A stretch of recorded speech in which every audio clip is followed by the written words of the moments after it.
شروع کرتی ہوں اللہ کے نام سے جو بڑا مہربان نہایت رحم کرنے والا ہے۔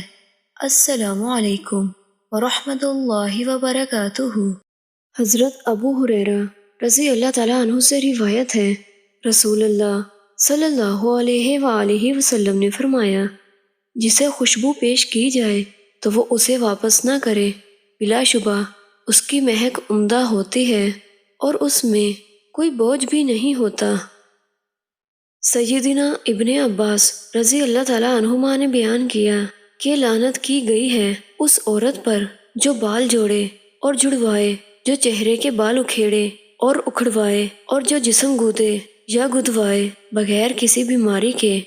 امام ابو داؤد رحمہ اللہ نے کہا کہ واصلہ سے مراد وہ عورت ہے جو دوسروں کے بال جوڑتی ہو، اور مستوصلہ وہ ہے جو یہ کام کروائے، نامسہ وہ ہے جو آبروؤں کے بالوں کو نوچتی اور انہیں باریک بناتی ہو، اور متنمسہ وہ ہے جو یہ کام کروائے، واشمہ وہ ہے جو چہرے کی جلد پر سرمے یا سیاہی سے تل وغیرہ بناتی ہو، اور مستوشمہ وہ ہے جو یہ کام کرواتی ہو۔